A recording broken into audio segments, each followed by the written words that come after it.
ਕਹਿੰਦੇ ਨੇ ਕਿ ਉਹ ਚਿੱਠੀ ਜਿਹੜੀ ਸੀ ਨਾ ਉਹ ਇੱਕ ਦਾਸ ਨੂੰ ਨਾਲ ਦੇ ਕਰਕੇ ਗੁਰੂ ਨਾਨਕ ਦੇਵ ਸਾਹਿਬ ਜੀ ਨੂੰ ਦੇਣਾ ਕੀਤੀ ਹੈ। ਭਰਿਓ ਫੇਰ ਅੰਕੰ ਮੁਖੰ ਲੀਨ ਚੂਮੰ। ਕਹਿੰਦੇ ਨੇ ਕਿ ਫਿਰ ਭਾਈ ਬਾਲੇ ਨੂੰ ਉਸੇ ਵਕਤ ਬੁਲਾਵਾ ਭੇਜ ਦਿੱਤਾ ਹੈ। ਬੁਲਾਇਓ ਮੁਝੇ ਸੰਗ ਦੇਨੇ ਕਿਰਪਾਲਾ। ਕਵੀ ਸਾਹਿਬ ਜੀ ਕਹਿੰਦੇ ਨੇ ਕਿ ਭਾਈ ਬਾਲੇ ਨੂੰ ਆਪਣੇ ਪਾਸ ਬੁਲਾ ਲਿਆ ਹੈ ਔਰ ਕਿਰਪਾਲੂ ਸਤਿਗੁਰਾਂ ਦੇ ਨਾਲ ਜਾਣ ਵਾਸਤੇ ਹੁਕਮ ਕੀਤਾ ਹੈ ਰਾਏ ਬਲਾਰ ਨੇ। ਭਰਿਓ ਫੇਰ ਅੰਕੰ ਮੁਖੰ ਲੀਨ ਚੂਮੰ।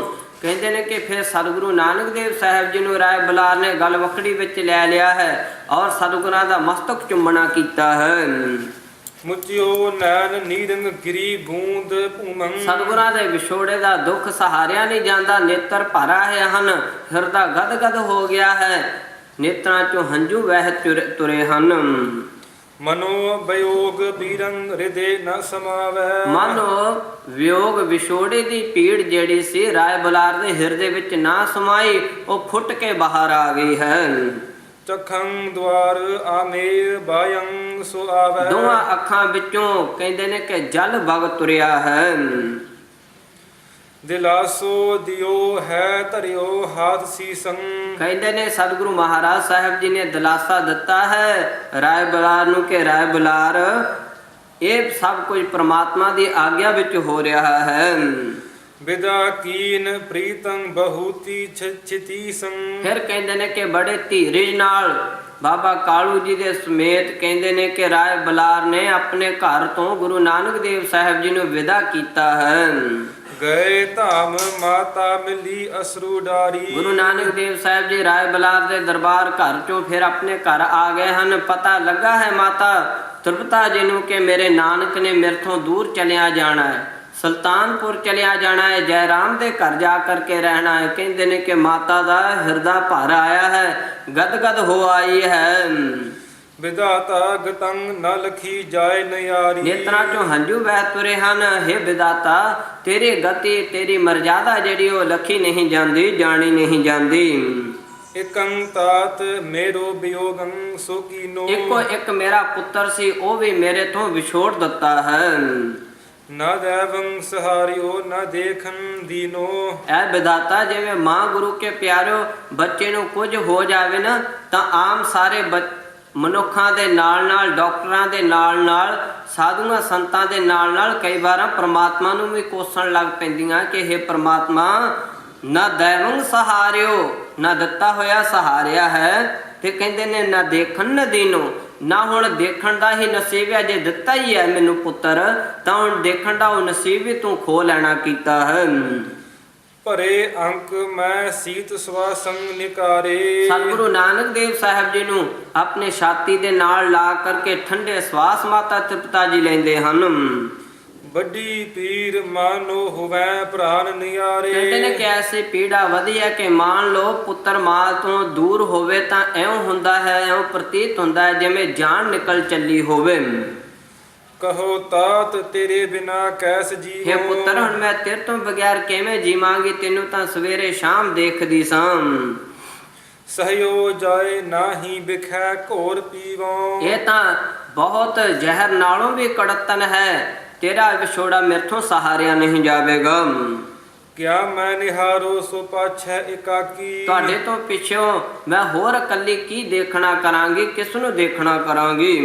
ਹੁਤੋ ਸੂਨ ਏਕੋ ਸਮੀਪੰ ਨ ਤਾਕੀ। ਇੱਕੋ ਇੱਕ ਮੇਰਾ ਪੁੱਤਰ ਮੇਰੇ ਕੋਲ ਸੀ, ਉਸ ਸਮਾਨ ਮੈਨੂੰ ਹਰ ਸੰਸਾਰ ਵਿੱਚ ਕੋਈ ਨਹੀਂ ਦਿਸਦਾ ਸੀ, ਹੁਣ ਉਹ ਵੀ ਮੇਰੇ ਤੋਂ ਦੂਰ ਚੱਲਿਆ ਹੈ। ਐਸੇ ਦੁੱਖ ਭਰੇ ਬਚਨਾਂ ਨਾਲ ਮਾਤਾ ਤ੍ਰਿਪਤਾ ਜੀ ਬੋਲ ਰਹੇ ਹਨ।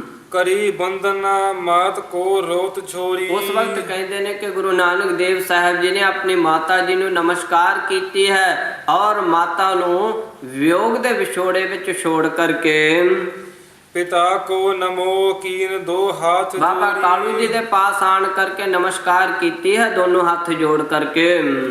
ਸਖਾ ਕੋ ਮਿਲੇ ਜੋ ਹਤੋ ਬਾਲ ਪਿਆਰੇ। ਜਿਹੜੇ ਸਾਖ ਸਖਾ ਸਨ, ਜਿਹੜੇ ਸੰਬੰਧੀ ਔਰ ਮਿੱਤਰ ਸਨ, ਜੋ ਬਾਲ ਪਿਆਰੇ ਸਨ, ਉਹਨਾਂ ਸਾਰਿਆਂ ਨੂੰ ਸਤਿਗੁਰੂ ਸਾਹਿਬ ਜੀ ਬਾਹਰ ਆ ਕਰਕੇ ਮਿਲੇ ਹਨ। ਮੁਝੇ ਸੰਗ ਲੈ ਫੇਰ ਪੰਥੰ। ਫਿਰ ਭਾਈ ਬਾਲਾ ਜੀ ਨੂੰ ਨਾਲ ਲੈ ਕਰਕੇ ਸੁਲਤਾਨਪੁਰ ਦੇ ਰਾਸਤੇ ਸਤਿਗੁਰੂ ਜੀ ਚੱਲ ਪਏ ਹਨ। ਵਿਖੈ ਤੇ ਵਿਰਾਗੰ ਵਿਚਾਰੰ ਕਨਾਹੀ। ਕਹਿੰਦੇ ਨੇ ਕਿ ਵਿਖੈ ਤੇ ਵਿਰਾਗੰ ਵਿਚਾਰੰ ਕਹਾਣੀ, ਰਾਸਤੇ ਵਿੱਚ ਮੁਕਤੀਦਾਇਕ ਕਹਾਣੀਆਂ, ਮੁਕਤੀਦਾਇਕ ਕਥਾਵਾਂ ਸਤਿਗੁਰੂ ਨਾਨਕ ਦੇਵ ਸਾਹਿਬ ਜੀ ਤੋਂ ਭਾਈ ਬਾਲਾ ਜੀ ਸੁਣਦੇ ਜਾ ਰਹੇ ਹਨ। ਮਗੰ ਜਾਤ ਭਾਖੈ ਭਲੇ ਮੋਖ ਦਾਨੀ। ਮੁਕਤੀਦਾਇਕ ਸਤਿਗੁਰੂ ਸਾਹਿਬ ਜੀ ਮੁਕਤੀ ਵਾਲੇ ਬਚਨ ਰਾਸਤੇ ਤੁਰੇ ਜਾਂਦੇ ਭਾਈ ਬਾਲਾ ਜੀ ਕਹਿ ਰਹੇ ਹਨ ਕਿ ਮੈਨੂੰ ਸੁਣਾ ਰਹੇ ਹਨ। ਪੁਰੀ ਨਹੀਂ ਰਾਨੀ ਕੱਟੀ ਬਾਟ ਸਾਰੀ। ਸਾਰਾ ਰਾਸਤਾ, ਸਾਰਾ ਸਫ਼ਰ ਮੁੱਕ ਗਿਆ, ਪੂਰੀ ਸੁਲਤਾਨਪੁਰ ਨੇੜੇ ਆ ਗਿਆ ਹੈ। ਪ੍ਰਵੇਸ਼ੰ ਬਾਜ਼ਾਰੰ ਕੀਓ ਹੇਰ ਚਾਹੀ। ਸਤਿਗੁਰੂ ਸਾਹਿਬ ਜੀ ਨੇ ਭਾਈ ਬਾਲੇ ਦੇ ਸਮੇਤ ਸੁਲਤਾਨਪੁਰ ਦੇ ਅੰਦਰ ਪ੍ਰਵੇਸ਼ ਕੀਤਾ ਹੈ। ਗਏ ਧਾਮ ਜੈ ਰਾਮ ਬੇਦਨ ਰਾਈ। ਕਹਿੰਦੇ ਨੇ ਕਿ ਪ੍ਰਵੇਸ਼ ਹੁੰਦੇ ਸੁੰਦਰ ਬਾਜ਼ਾਰ, ਸੁੰਦਰ ਗਲੀਆਂ, ਸੁੰਦਰ ਘਰ ਦੇਖਦਿਆਂ ਦੇਖਦਿਆਂ ਭਾਈਆ ਜੈ ਰਾਮ ਜੀ ਦੇ ਘਰ ਚਲੇ ਗਏ ਹਨ। ਤਬੈ ਨਾਨਕੀ ਸੋਦਰੀ ਦੇਖ ਧਾਈ। ਕਹਿੰਦੇ ਨੇ ਕਿ ਸਤਿਗੁਰੂ ਨਾਨਕ ਦੇਵ ਸਾਹਿਬ ਜੀ ਨੂੰ ਦੂਰੋਂ ਆਉਂਦਿਆਂ ਦੇਖ ਕਰਕੇ ਅਚਨਚੇਤ ਨਿਗਾਹ ਪੈ ਗਈ ਹੈ ਬੇਬੇ ਨਾਨਕੀ ਜੀ ਦੀ, ਔਰ ਇੱਕੇਦਮ ਧਾਈ ਕਰ ਦਿੱਤੀ ਆਪਣੇ ਭਰਾ ਵੱਲ ਨੂੰ। ਉਬੈ ਪੈਰ ਪੈ ਆਨ ਕੈ ਸੀਸ ਧਾਰਿ। ਦੌੜ ਕਰਕੇ ਆ ਕਰਕੇ ਕਹਿੰਦੇ ਨੇ ਕਿ ਦੋਵਾਂ ਸਤਿਗੁਰਾਂ ਦੇ ਚਰਨਾਂ ਤੇ ਆਪਣਾ ਸੀਸ ਬੇਬੇ ਨਾਨਕੀ ਜੀ ਨੇ ਰੱਖ ਦਿੱਤਾ ਹੈ। ਦਇਆ ਐਨ ਯੋ ਦੇਖ ਬੈਨੰ ਉਚਾਰਿਓ। ਕਹਿੰਦੇ ਨੇ ਕਿ ਛੇਤੀ ਨਾਲ ਸਤਿਗੁਰੂ ਨਾਨਕ ਸਾਹਿਬ ਜੀ ਪਿਛਾਂ ਹੋ ਗਏ ਹਨ, ਔਰ ਇਸ ਤਰ੍ਹਾਂ ਦੀ ਮਰਜ਼ਾਦਾ ਦੇਖ ਕਰਕੇ ਗੁਰੂ ਨਾਨਕ ਸਾਹਿਬ ਜੀ ਬੇਬੇ ਨਾਨਕੀ ਜੀ ਨੂੰ ਕਹਿਣ ਲੱਗ ਪਏ ਹਨ। ਵੱਡੀ ਸੋਦਰੀ ਮੋਹੇ ਤੇ ਬੈਸ ਤੇਰੀ। ਕਹਿਣ ਲੱਗੇ ਕਿ ਹੇ ਸੋਦਰੀ, ਹੇ ਭੈਣ, ਤੇਰੀ ਤਾਂ ਮੇਰੇ ਨਾਲੋਂ ਵੱਡੀ ਉਮਰ ਹੈ, ਕਰੋ ਬੰਦਨਾ ਯੋਗਤਾ ਹੈ ਸੋ ਮੇਰੀ। ਇਸ ਕਰਕੇ ਮੇਰੀ ਯੋਗ ਹੈ ਬੰਦਨਾ ਕਰਨ ਦੀ, ਮੈਂ ਤੈਨੂੰ ਨਮਸਕਾਰ ਕਰਨੀ ਹੈ, ਤੂੰ ਨਹੀਂ ਕਰਨੀ। ਅਬੂਠੀ ਕਰੀ ਬਾਤ ਯੋਗੂ ਨ ਐਸੇ। ਪਰ ਇਹ ਜਿਹੜੀ ਉਲਟੀ ਗੱਲ ਕਰ ਦਿੱਤੀ ਹੈ ਸੰਸਾਰ ਦੀ, ਇਹ ਯੋਗ ਨਹੀਂ ਹੈ, ਇਹ ਠੀਕ ਨਹੀਂ ਹੈ। ਕਿਉ ਸੋਦਰੀ ਜੋ ਅਬੈ ਆਪ ਜੈਸੇ। ਇਹ ਸੋਦਰੀ ਹੈ ਭੈਣ ਜੀ, ਜੋ ਤੁਸਾਂ ਨੇ ਹੁਣ ਕੀਤਾ ਨਾ, ਮੈਨੂੰ ਆਣ ਕਰਕੇ ਮੱਥਾ ਟੇਕਿਆ ਮੇਰੇ ਚਰਨਾਂ ਤੇ ਪੈਰਾਂ ਤੇ, ਇਹ ਠੀਕ ਨਹੀਂ ਕੀਤਾ। ਕਹੈ ਨਾਨਕੀ ਸਾਚ ਜੈਸੇ ਸਤਿਗੁਰਾਂ ਦੇ ਬਖਾਨੀ। ਐਸੇ ਬਚਨ ਸੁਣ ਕਰਕੇ ਬੇਬੇ ਨਾਨਕੀ ਜੀ ਕਹਿਣ ਲੱਗੇ ਕਿ ਹੇ ਭਰਾਤਾ ਜੀ, ਤੁਸੀਂ ਸੱਚ ਠੀਕ ਹੀ ਕਿਹਾ ਹੈ। ਜੁਈ ਹੋਏ ਭਰਾਤਾ ਕਹੋ ਸੋ ਪ੍ਰਮਾਨੀ। ਮੇਰੀ ਵੀ ਗੱਲ ਸੁਣ ਲਓ, ਜੇ ਤਾਂ ਤੁਸੀਂ ਮੇਰੇ ਭਰਾ ਹੋਵੋ ਤਾਂ ਜੋ ਕਹੋ ਮੈਂ ਤੁਹਾਡਾ ਬਚਨ ਜਿਹੜਾ ਮੰਨ ਲਵਾਂਗੀ, ਸਿਰ ਮੱਥੇ ਹੋਵੇਗਾ। ਨਹੀਂ ਭਰਾਤ ਕਾਕੇ ਜਗੀਸ਼ੰ ਵੇਖੋ। ਤੁਸੀਂ ਤਾਂ ਕਿਸੇ ਦੇ ਭਰਾ ਨਹੀਂ ਹੋ, ਤੁਹਾਨੂੰ ਤਾਂ ਮੈਂ ਜਗਤ ਦੇ ਈਸ਼ਵਰ ਦੇਖਦੀ ਹਾਂ। ਹਿਰਦੈ ਆਪਣੇ ਮੈਂ ਭਰਾਤਾ ਭੇ ਲੇਖੋ। ਮੈਂ ਤਾਂ ਹਿਰਦੇ ਆਪਣੇ ਮੈਂ ਭਰਾਤਾ ਪੇ ਲੇਖੋ। ਮੈਂ ਵੀ ਆਪਣੇ ਚਿੱਤ ਆਪ ਨੂੰ ਭਰਾ ਨਹੀਂ ਜਾਣਦੀ, ਮੈਂ ਤਾਂ ਤੁਹਾਨੂੰ ਈਸ਼ਵਰ ਦਾ ਅਵਤਾਰ ਸਮਝਦੀ ਹਾਂ, ਈਸ਼ਵਰ ਦੇ ਭਗਤ ਸਮਝਦੀ ਹਾਂ। ਨਾ ਆਦੰ ਨਾ ਅੰਤੰ ਬੇਅੰਤੰ ਸਰੂਪੰ। ਕਹਿੰਦੀ ਹੈ ਕਿ ਹੇ ਭਰਾਤਾ ਜੀ, ਹੇ ਈਸ਼ਵਰ ਜੀ, ਨਾ ਤੁਹਾਡਾ ਆਦਿ ਆ ਨਾ ਅੰਤ ਆ, ਤੁਸੀਂ ਤਾਂ ਬੇਅੰਤ ਬੇਅੰਤ ਸਰੂਪ ਹੋ। ਪਿਤਾ ਹੈ ਨਾ ਮਾਤਾ ਨਾ ਬੰਧਨ ਅਨੂਪਮ। ਇਹ ਤਾਂ ਸੰਸਾਰ ਦੇ ਝੂਠੇ ਸੰਬੰਧ ਹਨ, ਨਾ ਤੁਹਾਡਾ ਪਿਤਾ ਹੈ, ਨਾ ਮਾਤਾ ਹੈ, ਨਾ ਕੋਈ ਭਰਾ ਹੈ, ਨਾ ਤਾਤੰਗ ਨਾ ਮਾਤੰਗ, ਨਾ ਜਾਤੰਗ ਨਾ ਪਾਤੰਗ। ਸਤਿਗੁਰੂ ਸਾਹਿਬ ਜੀ, ਤੁਸੀਂ ਤਾਂ ਸਭ ਤੋਂ ਵੱਡੇ ਅਨੂਪਮ ਸਰੂਪ ਹੋ। ਨਿਜੰ ਇੱਛ ਤੇ ਦੇਹ ਧਾਰੀ ਦਇਆਲੰ। ਇਹ ਤਾਂ ਤੁਸਾਂ ਨੇ ਕਿਰਪਾ ਕੀਤੀ ਹੈ ਸੰਸਾਰ ਦੇ ਜੀਵਾਂ ਨੂੰ ਤਾਰਨ ਵਾਸਤੇ, ਆਪਣੀ ਇੱਛਾ ਅਨੁਸਾਰ ਇੱਥੇ ਇਸ ਮਾਤ ਲੋਕ ਤੇ ਆਪਣਾ ਸਰੂਪ ਧਾਰਨਾ ਕੀਤਾ ਹੈ। ਧਾਰਨ ਮੰਦੰ ਜਗੰ ਜੀਵ ਜਾਲੰ। ਤੁਸੀਂ ਤਾਂ ਸਾਰੇ ਜਗਤ ਦੇ ਜੀਵ ਜਨਤਾ ਜਾਲ ਨੂੰ ਤਾਰਨ ਵਾਸਤੇ ਇੱਥੇ ਆਏ ਹੋ। ਰੋਮ ਰੋਮ ਕੋਟ ਬ੍ਰਹਮੰਡ ਕੋ ਨਿਵਾਸ ਜਾਸ, ਮਾਨਸ ਅਵਤਾਰ ਧਾਰ ਦਰਸ ਦਿਖਾਏ ਹੈ। ਤੁਹਾਡੇ ਤਾਂ ਰੋਮ ਰੋਮ ਵਿੱਚ ਕਰੋੜਾਂ ਬ੍ਰਹਮੰਡਾਂ ਦਾ ਨਿਵਾਸ ਆ। ਕੋਟ ਬ੍ਰਹਮੰਡ ਕੋ ਠਾਕੁਰ ਸੁਆਮੀ, ਸਰਬ ਜੀਆਂ ਕਾ ਦਾਤਾ ਰੇ। ਸਤਿਗੁਰੂ ਸ੍ਰੀ ਗੁਰੂ ਗੋਬਿੰਦ ਸਿੰਘ ਸਾਹਿਬ ਜੀ ਕਥਨ ਕਰਦੇ ਹਨ ਕਿ ਇੱਕ ਇੱਕ ਰੋਮ ਵਿੱਚ ਉਸ ਪਰਮਾਤਮਾ ਦੇ ਕਰੋੜਾਂ ਕਰੋੜਾਂ ਬ੍ਰਹਮੰਡ ਹਨ, ਔਰ ਜਿਸ ਪਰਮਾਤਮਾ ਨੇ ਇਸ ਸੰਸਾਰ ਨੂੰ ਤਾਰਨ ਵਾਸਤੇ ਆਪ ਨਰਾਇਣ ਕਲਾਧਾਰ ਜਗਮਹਿ ਪਰਵਰਿਓ ਅਵਤਾਰ ਧਾਰਿਆ ਹੋਵੇ, ਉਸ ਦੇ ਰੋਮ ਰੋਮ ਵਿੱਚ ਕਿਉਂ ਨਾ ਕਰੋੜ ਕਰੋੜ ਬ੍ਰਹਮੰਡ ਹੋਵਣ। ਰੋਮ ਰੋਮ ਕੋਟ ਬ੍ਰਹਮੰਡ ਕੋ ਨਿਵਾਸ ਜਾਸ, ਮਾਨਸ ਅਵਤਾਰ ਧਾਰ ਦਰਸ ਦਿਖਾਏ ਹੈ। ਬੇਬੇ ਨਾਨਕੀ ਜੀ ਕਹਿੰਦੇ ਨੇ ਕਿ ਤੁਸਾਂ ਨੇ ਤਾਂ ਮਨੁੱਖਾਂ ਵਾਲਾ ਅਵਤਾਰ ਧਾਰ ਕਰਕੇ ਮੈਨੂੰ ਆਪ ਆਣ ਕਰਕੇ ਦਰਸ਼ਨ ਦਿਖਾਏ ਹਨ। ਜਾ ਕੇ ਓੰਕਾਰ ਆਕਾਰ ਹੈ ਅਨੇਕ ਨਾਨਾ ਪ੍ਰਕਾਰ, ਸ਼੍ਰੀ ਮੁਖ ਸ਼ਬਦ ਗੁਰ ਸਿੱਖ ਨੂੰ ਸੁਣਾਏ ਹੈ।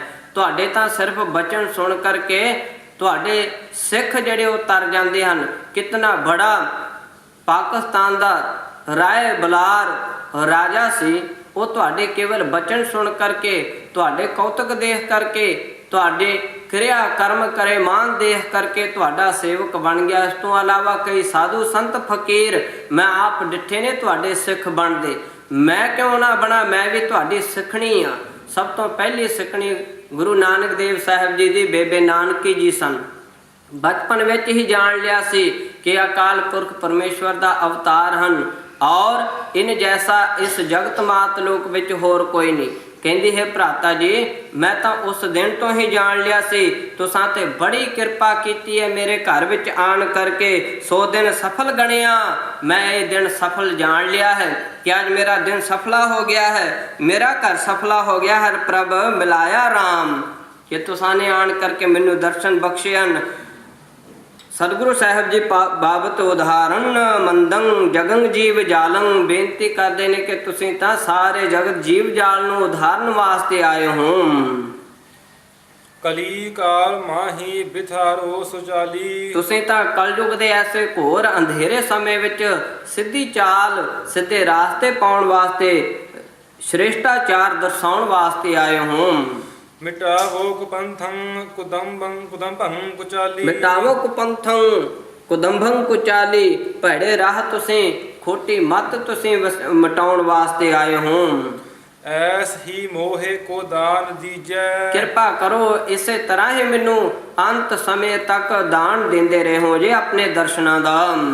ਮਤੰ ਨ ਬਿਸਾਰੋ ਕਬੈ ਯੋ ਪ੍ਰਸੀਜੈ, ਕਦੇ ਵਾਸਤੇ ਵੀ ਆਪਣੇ ਮਨੋਂ ਮੈਨੂੰ ਭੁਲਾਉਣਾ ਨਾ ਕਰਿਓ, ਮੇਰੇ ਤੇ ਇਸ ਤਰ੍ਹਾਂ ਹੀ ਪ੍ਰਸੰਨ ਰਹਿਣਾ ਕਰਿਓ।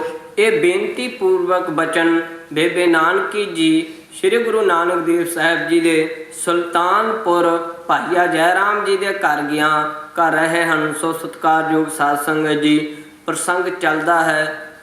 ਅਗਲਾ ਪ੍ਰਸੰਗ, ਅਗਲੀਆਂ ਪੰਕਤੀਆਂ ਜਿਹੜੀਆਂ ਕੱਲ ਦੇ ਦੀਵਾਨ ਅੰਦਰ ਆਪਾਂ ਸਰਵਣ ਕਰਾਂਗੇ। ਸਮੇਂ ਮੁਤਾਬਕ ਕਥਾ ਦੀ ਸਮਾਪਤੀ ਹੈ। ਸਤਿਗੁਰੂ ਨਾਨਕ ਦੇਵ ਸਾਹਿਬ ਜੀ ਸੁਲਤਾਨਪੁਰ ਭਾਈ ਬਾਲੇ ਜੀ ਦੇ ਨਾਲ ਚਲੇ ਗਏ ਹਨ। ਇੱਥੋਂ ਹੀ ਸਤਿਗੁਰੂ ਮਹਾਰਾਜ ਸਾਹਿਬ ਜੀ ਦੇ ਅਥਾਹ ਕੌਤਕ ਔਰ ਉਦਾਸੀਆਂ ਦੀ ਆਰੰਭਤਾ ਹੋਣੀ ਹੈ। ਸੋ ਗੁਰੂ ਸਵਾਰਿਓ, ਸਮੇਂ ਮੁਤਾਬਕ ਪਹੁੰਚ ਕਰਕੇ ਸਤਿਗੁਰਾਂ ਦਾ ਪਾਵਨ ਇਤਿਹਾਸ ਸਰਵਣ ਕਰਕੇ ਜੀਵਨ ਸਫਲਾ ਕਰਨਾ ਕਰੀਏ। ਬੇਨਤੀਆਂ ਪ੍ਰਵਾਨ ਹੋਈਆਂ ਭੁੱਲਾਂ ਚੁੱਕਾਂ ਦੀ ਖਿਮਾ ਸਤਿਗੁਰੂ ਸਾਹਿਬ ਜੀ ਸਤਿਗੁਰਾਂ ਦੀ ਸਾਧ ਸੰਗਤ ਬਖਸ਼ਣਯੋਗ ਹੈ। ਆਓ ਅਖੀਰਲੀਆਂ ਪੰਕਤੀਆਂ ਸਰਵਣ ਕਰਕੇ ਫਤਿਹ ਬੁਲਾਉਣਾ ਕਰੀਏ ਜੀ। ਐਸ ਹੀ ਮੋਹੇ ਕੋ ਦਾਨ ਦੀਜੈ, ਮਤੰ ਨ ਬਿਸਾਰੋ ਕਬੈ ਯੋ ਪ੍ਰਸੀਜੈ। ਵਾਹਿਗੁਰੂ ਜੀ ਕਾ ਖਾਲਸਾ, ਵਾਹਿਗੁਰੂ ਜੀ ਕੀ ਫਤਿਹ।